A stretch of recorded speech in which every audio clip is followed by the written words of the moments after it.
Selamat datang kembali para novelers di channel Bacain Novel. Kali ini Mimin akan lanjutin kembali bacain alur cerita novel, Arin Istri yang Disia-sia dan Terbuang, sambungan dari video sebelumnya. Tapi sebelum itu, jangan lupa bagi yang belum subscribe silahkan di-subscribe, agar Mimin makin semangat upload alur cerita novelnya. Dan jangan lupa juga, aktifkan tombol loncengnya agar kalian tidak ketinggalan update terbaru dari channel ini. Selamat menikmati alur ceritanya. Bab 42. Setelah membeli obat untuk Arin, Kaisar bergegas pulang. Ia khawatir Arin akan bertambah parah dan sesuatu yang buruk terjadi. Trauma kehilangan orang yang dicintai membuat Kaisar tidak bisa berlama-lama melihat wanita sakit. Sesampainya di rumah, Kaisar langsung memberikan obat itu pada Narsi agar diminum Arin supaya lekas sembuh. "Sudah Bu?" tanya Kaisar saat melihat Narsi keluar dari kamar Arin. "Sudah Nak. Terima kasih loh malam-malam mau membelikan obat buat Arin, Nak." Kaisar baik sekali. "Sama-sama, itu sudah menjadi tanggung jawab saya melindungi semua yang tinggal di rumah ini. Besok Arin tak usah bekerja, bilang sama Arin agar istirahat dan juga makan makanan bergizi." "Nggih, Nak." Kaisar. "Sekali lagi terima kasih." Kaisar mengangguk lalu pergi ke kamarnya untuk istirahat. Besok ia akan ke percetakan lebih awal karena Arin tak masuk. Ia juga harus mengecek gudang karena kebanyakan pekerja di sana adalah karyawan baru. Ponsel Kaisar berdering, panggilan video dari Kanjeng Mami masuk. "Assalamualaikum Kanjeng Mami. Ada apa telepon malam-malam begini?" "Waalaikumsalam, kamu sedang apa Le? Kenzi mana?" tanya Kanjeng Mami tampak khawatir. "Kenzi sudah tidur dari tadi Bu. Hari ini sibuk, jadi kegiatan banyak yang harus dikerjakan. Kenzi pergi tidur lebih awal karena dia bilang kecapean." "Ada apa Kanjeng Ibu telpon jam segini?" "Itu, Simbah sakit. Besok kamu ke sini sama Kenzi sekalian. Simbah bilang pengin ketemu kalian, kangen katanya," kata Kanjeng Mami. "Oh, nggih Bu. Simbah yang mana?" tanya Kaisar karena biasanya kalau ibunya meminta pulang, pasti perihal perjodohan yang sangat tidak ia sukai. "Simbah yang ada di Batu Raden, Cah Bagus. Apa ada Simbah yang lain di Banyumas ini?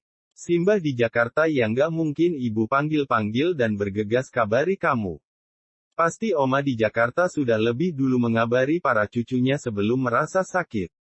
Simbah Masyitoh jarang kalian tanyakan, jadi ibu sengaja panggil biar kalian sekalian nengokin beliau." "Iya Bu. Besok Kaisar pulang, sore mungkin sesudah pekerjaan Kaisar selesai."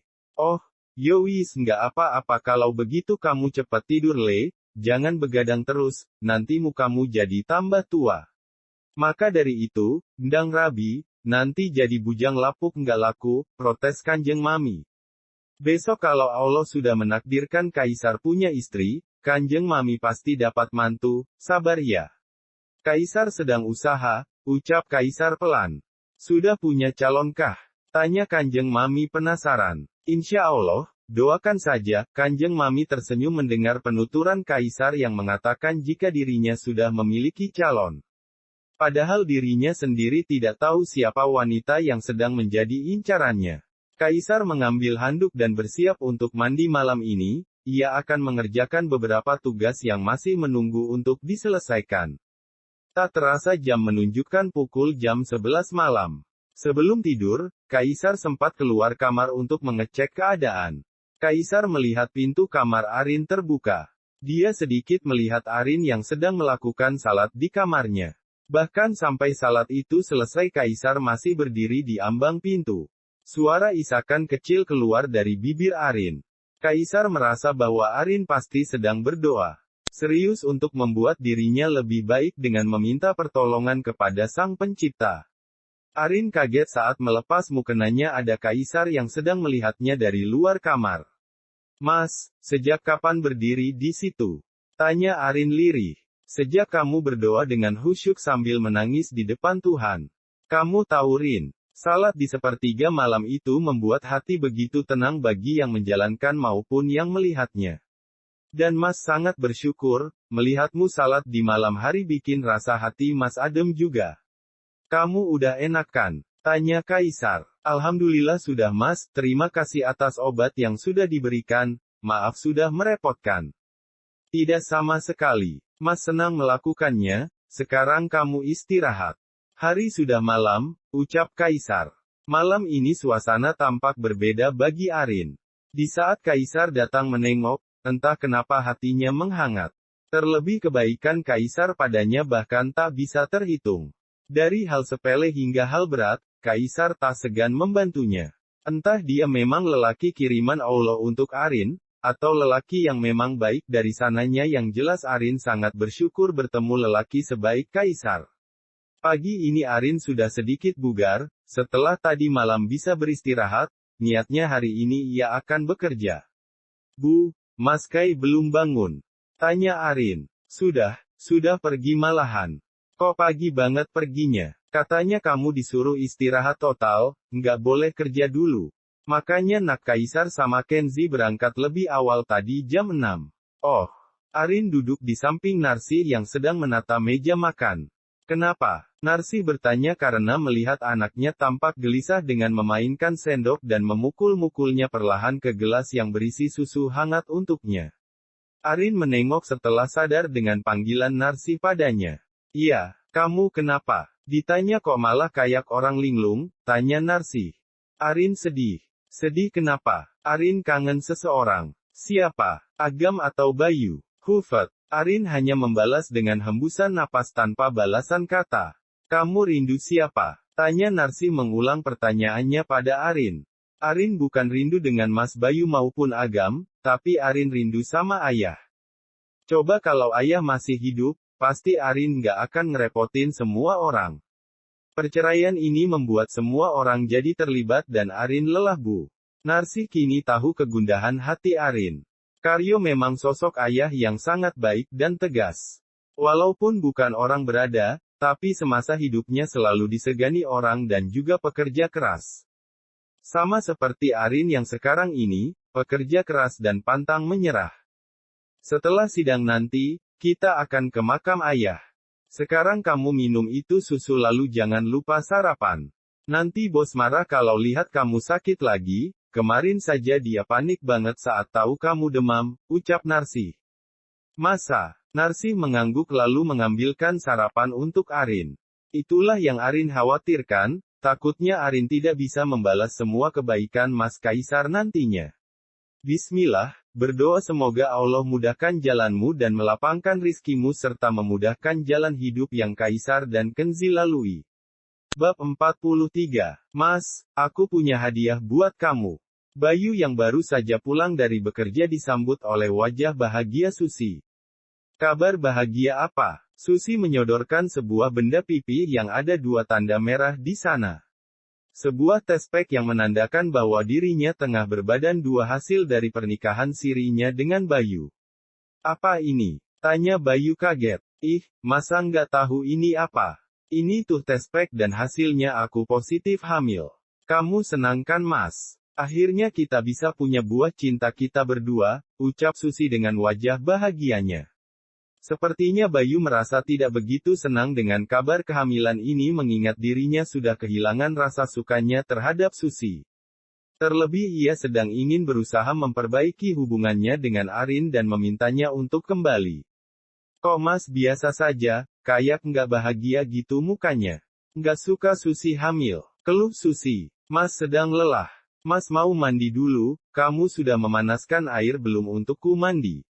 Bukannya merespon ucapan Susi, Bayu justru memberikan perintah kepada Susi untuk melayaninya sehingga membuat Susi kesal dan tidak menggubris ucapan Bayu untuk memanaskan air. Urus aja dirimu sendiri Mas. Kamu ini benar-benar menyebalkan, sungut Susi kemudian beranjak ke kamar dan membanting pintu dengan keras. Bayu mendengkus kesal mendengar penolakan Susi melayaninya sepulang bekerja. Seharusnya sepulang bekerja Susi tidak langsung berbicara dan mengomel sehingga membuat mood menjadi berantakan. Bayu yang sudah tidak begitu minat dengan Susi yang mengabaikan dirinya dan memilih ke kamar Agam. Hai anak ayah, sedang ngapain? Sapa Bayu dengan senyumnya. Agam lagi gambar keluarga bahagia Agam sendiri. Lihat ayah. Di sini Agam gambar semua anggota keluarga, ada ibu, ayah, oma dan nenek serta Agam. Bagus tidak ayah? Bayu mengambil kertas yang berisi gambar Agam dan tersenyum melihatnya. Ia ingin memikirkan sebuah ide untuk melakukan sesuatu dengan hal ini agar Arin mau kembali. Bagus, Agam pinter gambarnya. Agam mau nggak kalau ibu kembali lagi ke rumah ini? Ucap Bayu penuh siasat. Mau banget ayah. Tapi sudah tidak mungkin. Ibu sudah marah sama ayah dan Agam juga tidak mau kalau ibu sedih jika kembali ke rumah ini lagi. Lebih baik sekarang ayah memikirkan bagaimana caranya agar ayah menjadi suami yang baik dan ayah yang baik bagi kami. Apa ayah tidak malu berganti-ganti istri sedangkan Agam saja risih harus memanggil beberapa wanita dengan sebutan ibu. Bagi Agam hanya ada dua nama ibu di hati ini. Ibu Agam yang sudah tidak ada dan Ibu Arin yang kini sedang bahagia di rumah barunya, ucap Agam bijak. Rumah baru. Agam mengangguk, bukan rumah ibu sebenarnya sih, tapi ibu bekerja di sana. Agam pernah sekali main dan diajak ke rumah majikan ibu bekerja. Seketika lengkungan terbit dari bibir dan rona wajah bahagia Bayu tergambar. Besok kita ke rumah baru ibu ya. Agam mau kan bertemu ibu? Mau ayah? Agam senang mau ketemu ibu tetapi nanti ayah jahat lagi nggak sama ibu. Nanti kalau ayah jahat lagi Agam marah dan enggak mau lagi tinggal sama ayah. Siap, anak ayah yang ganteng. Nanti bantuin ayah bujuk ibu buat pulang ya. Enggak, Agam enggak mau bikin ibu sedih. Kalau ibu pulang maka akan berantem dengan Tante Susi setiap hari dan Agam enggak mau itu terjadi. Ibu pasti akan sedih dan ayah nanti pasti akan meninggalkan ibu lagi, kata Agam dengan polosnya.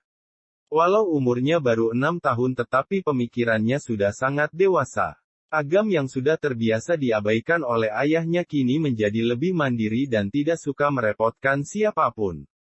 Agam tak usah khawatir. Kalau ibu mau kembali, ayah akan mengusir Tante Susi dari rumah kita. Ayah merasa, Tante Susi sekarang cerewet dan tidak mau mendengarkan perintah ayah. Jadi ayah merasa jika Ibu Arin sangatlah lebih baik daripada Tante Susi, ayah baru sadar sekarang. Bayu mengangguk dan mengelus kepala Agam. Ternyata feeling seorang anak tidaklah salah. Dulu Agam menolak dengan lantang hubungannya dengan Susi ternyata ini ia sudah membuktikan sendiri jika Susi tidak lebih baik daripada Arin. Agam akan membantu ayah tetapi jika ibu tidak mau, Agam tidak bisa memaksa. Bagi Agam, kebahagiaan ibu adalah nomor satu dan Agam tidak mau ibu bersedih jika tidak ingin kembali dengan ayah nantinya. Kita coba dulu besok, semoga ibu mau kembali ya. Kamu sudah makan? Tanya Bayu. Belum. Tante Susi tidak masak, dia tadi hanya delivery order makanan dan dihabiskan oleh dirinya sendiri. Kamu tidak dikasih. Agam hanya ditawari. Tapi saat itu Agam sedang mengerjakan PR. Jadi Agam menunggu PR selesai. Saat Agam mau memakannya, makanan itu sudah habis hanya tinggal bungkusnya doang. Bayu menghembuskan nafasnya perlahan, sebegitu teganya Susi kepada anaknya. Nanti kita makan di luar ya. Sekarang ayah mandi dulu setelah itu kita bersiap untuk ke Rocket Chicken oke? Oke ayah. Bayu keluar dari kamar akan menuju kamarnya tetapi kamar miliknya terkunci. Bayu mengetuk pintu kamar dan tidak ada sahutan maupun tanda-tanda pintu akan terbuka.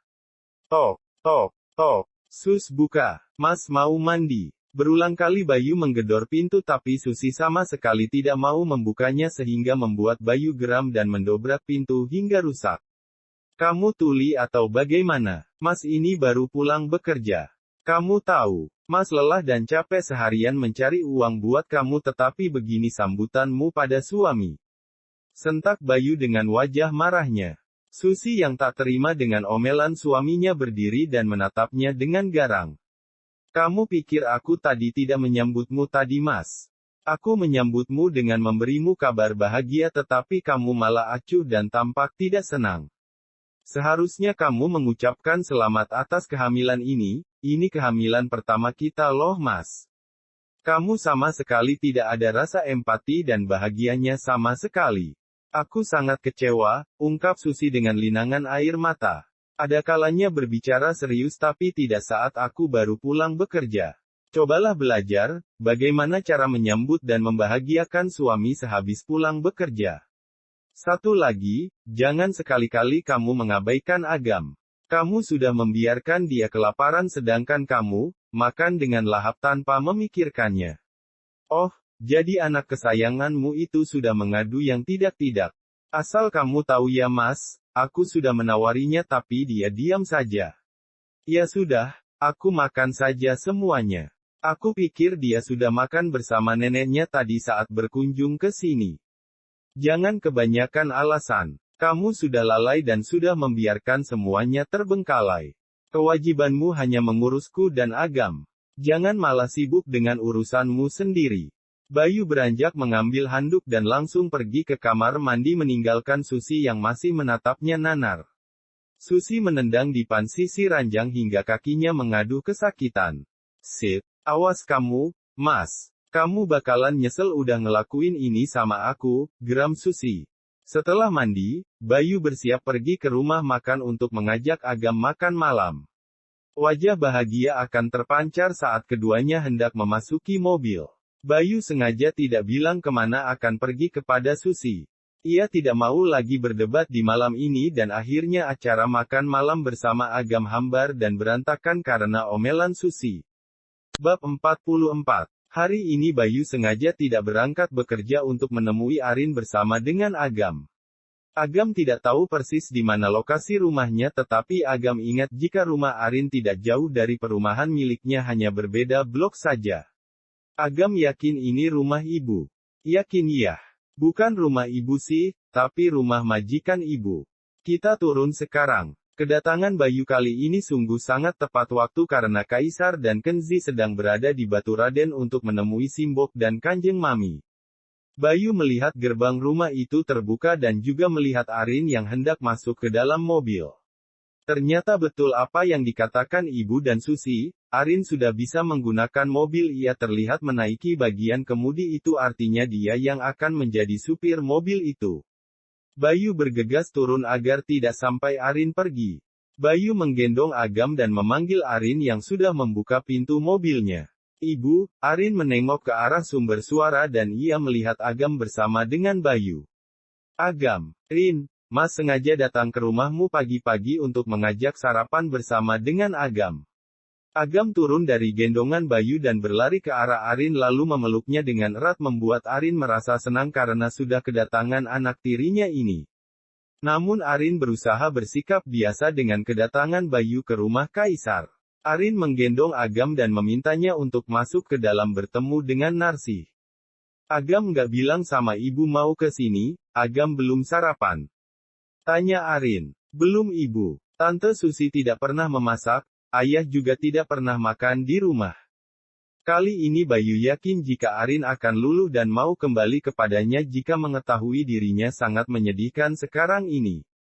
Agam sarapan sama nenek ya di dalam. Ibu sama nenek sudah masak makanan kesukaan Agam, ucap Arin sengaja.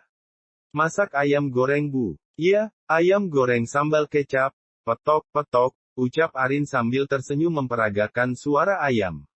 Agam tertawa lalu segera turun dari gendongan dan berlari ke dalam rumah Kaisar. Ia memanggil Narsih dengan keras sehingga terdengar sampai keluar. Kamu tidak mengajak masuk Rin? Tanya Bayu karena melihat hanya Agam yang diajak masuk tetapi tidak dirinya. Maaf, Mas, ini bukan rumah Arin tetapi rumah majikan Arin. Arin tidak diperbolehkan memasukkan orang asing ke dalam rumah tanpa seizin pemilik rumah, jawab Arin datar. Mas kan bukan orang asing Rin. Ucap Bayu memelas. Kata siapa? Sejak Arin keluar dari rumah Mas Bayu, hari itu juga Arin sudah menganggap Mas Bayu orang asing.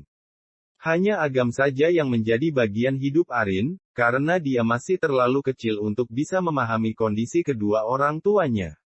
Mas jangan berharap lebih dari itu, karena sekali saja Mas mendekati Arin lagi maka Arin akan semakin membenci Mas. Bayu kaget dengan apa yang diucapkan oleh Arin, ia menjadi sosok yang lebih berani dan juga menakutkan. Padahal dulu ketika dia memarahi Arin wanita itu hanya bisa menangis dan memprotes perbuatannya tanpa bisa melawan. Kenapa Rin? Kenapa kamu sangat membenci Mas? Kenapa kamu sangat tidak ingin kembali dengan kami lagi? Mas harus bagaimana lagi agar kamu mau kembali? Ucap Bayu dengan wajah sendunya. Semuanya sudah terlambat. Arin sudah tidak mempunyai rasa empati bahkan cinta untuk Mas Bayu. Jadi berhenti merengek seperti anak kecil karena keputusan Arin akan tetap sama, balas Arin. Sebenarnya Arin hari ini sangat sibuk. Ia harus pergi ke percetakan dan juga harus mengecek kafe yang ditinggalkan oleh Kenzi. Akan tetapi, kehadiran Bayu tidak mungkin membuat Arin meninggalkan mereka di rumah ini. Ia tidak ingin sesuatu terjadi pada ibunya dan Arin harus rela menunda keberangkatannya bekerja karena adanya Bayu yang datang ke rumahnya di pagi hari bersama Agam. Semuanya belum terlambat Rin. Sidang perceraian kita masih berjalan dan Mas masih ingin kembali dan tidak mau menceraikanmu sampai kapanpun. Itu hanya keinginan Mas, tapi bukan keinginan Arin. Arin yakin persidangan besok, hakim pasti akan memutuskan kalau Mas resmi menjadi duda dan kita resmi berpisah. Itu artinya Mas sudah bebas menikahi siapapun dan dekat dengan wanita manapun tanpa harus memikirkan hati Arin. Kamu masih marah karena Mas dekat dengan Susi waktu itu. Mas tidak mencintainya bahkan Mas tidak menginginkannya lagi. Ibu yang memintanya untuk tinggal, Mas akan memintanya pergi asal kamu mau kembali, ucap Bayu. Sudahlah Mas. Tidak usah banyak alasan, terima saja ganjaran atas perbuatan Mas sendiri. Arin yakin, Mas ingin kembali sekarang ini karena Arin bisa menjadi wanita yang Mas idamkan, bukan? Tapi sayang, Arin bukan Arin yang dulu. Yang bisa dengan mudah Mas suruh dan perdaya. Kali ini Arin benar-benar geram dengan kedatangan Bayu. Ingin memintanya pergi tapi Agam ada di dalam. Sebaiknya Mas pulang saja. Agam biarkan di sini dengan ibu hari ini, dia juga ingin main dengan neneknya, usir Arin. Tidak bisa, Agam kesini denganku dan harus pulang denganku juga. Mas benar-benar sangat egois memikirkan diri sendiri tanpa memikirkan perasaan Agam. Tunggu di sini. Arin akan panggilkan Agam, ucap Arin langsung beranjak ke dalam. Ia tak ingin Bayu menjadikan Agam sebagai alasan untuk memintanya kembali. Arin membujuk Agam untuk pulang dan Narsi membawakan bekal makanan yang banyak untuk Agam makan di rumah. Arin juga memberikan banyak makanan ringan serta susu yang ada di dalam kulkas. Wajah Agam sangat senang mendapatkan semua makanan itu dari Arin, selama ini dia jarang sekali dibelikan oleh Susi maupun Bayu. Makasih Bu. Agam pamit pulang. Besok Agam ke sini lagi kalau Agam lapar. Arin tersenyum dan melambaikan tangan pada Agam. Ia juga bergegas pergi setelah pamit dengan Narsi. Arin pergi dulu ya Bu. Arin sudah sangat terlambat, ucap Arin sambil terburu-buru naik mobil. Hati-hati Rin mengemudinya. Pelan-pelan saja, ada ibu menanti di rumah, ucap Narsi membuat Arin tertawa kecil. Ibu udah kayak mirip Pak Polisi yang biasa minta cek kelengkapan SIM dan STNK di jalan. Ya sudah Arin pamit, Assalamualaikum. Mobil keluar dari rumah Kaisar menuju percetakan terlebih dahulu. Ia mengutamakan yang lebih harus dulu dilakukan daripada kafe yang buka agak siangan. Ponsel Arin berdering karena ada panggilan dari Meli dan ia lantas bergegas mengangkatnya lewat saluran earphone Bluetooth miliknya. Kaisar memang melarang Arin untuk mengangkat ponsel ketika sedang menyetir. Kaisar menyediakan earphone Bluetooth untuk digunakan ketika ada panggilan masuk saat sedang mengemudi. Halo Mel, ada apa? Mbak Bos kemana sih? Jam segini belum berangkat, ucap Meli dengan nada yang sedikit panik. Apa ada masalah di percetakan? Mbak Bos ke sini saja, sudah ditunggu oleh pelanggan yang marah-marah karena ada kesalahan sedikit di percetakan. Saya baru sampai di Jalan MT Haryono. Suruh pelanggan menunggu beberapa menit, sebentar lagi saya sampai. Baik Mbak Bos. Ditunggu secepatnya. Saya sudah tidak enak melihatnya marah-marah, kami semua bingung karena dia hanya mau bertemu dengan Mbak Bos aja. Sip, wait ya. Arin menambah sedikit kecepatan mobilnya agar segera sampai ke percetakan. Ia tidak ingin mengecewakan pelanggan dan berimbas pada buruknya review para pengunjung dan pelanggan. Dalam sekejap Arin sudah sampai di percetakan. Ia melihat lelaki yang tadi marah itu duduk di ruang tunggu. Selamat pagi Pak. Maaf sudah menunggu lama. Apakah ada keluhan tentang produk yang kami buat? Atas pesanan Bapak. Lelaki itu tampak kesal lalu ia meletakkan desain yang sudah salah satu karyawan kerjakan kemarin. Saya kecewa dengan hasil yang diberikan. Saya meminta glossy, kenapa diberikan cover doff dan kertas dengan cetakan buram seperti ini. Dan ini, desain ini sudah kuno. Saya ingin yang lebih modern supaya menarik para pembeli. Semua desain cover ini akan saya jadikan sebagai ajang promo, jadi semua harus perfect. Tapi malah begini, teriak lelaki itu menunjuk hasil cetakan yang ia pesan. Baiklah, maaf atas kendala yang sudah kami lakukan. Kemarin memang saya sedang sakit dan ada beberapa desain yang saya limpahkan agar karyawan saya kerjakan dan hari ini insya Allah akan saya yang akan kerjakan sendiri semua desain Bapak. Nanti sore, silakan Bapak ambil dan untuk pembayarannya kami kasih diskon 50% sebagai tanda permintaan maaf kami. Nah, gitu dong. Ini yang namanya bertanggung jawab. Saya akan ke sini nanti sore dan saya harap tidak ada lagi kekecewaan yang saya dapatkan.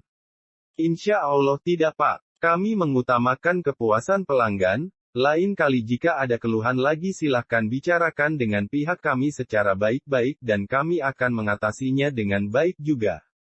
Terima kasih. Wajah lelaki itu berubah menjadi tenang, tidak semarah tadi saat berbicara dengan karyawan percetakan. Setelah lelaki itu pergi, Arin bertanya tentang hal ini pada Meli. Siapa yang menangani lelaki itu? Saya Bu, ucap Anwar takut. Apa dia tidak mengatakan apa yang diinginkan sebelumnya? Seingat saya tidak Bu. Dia hanya meminta agar dibikinkan desain cover yang bagus untuk selebaran yang ia pesan untuk usahanya.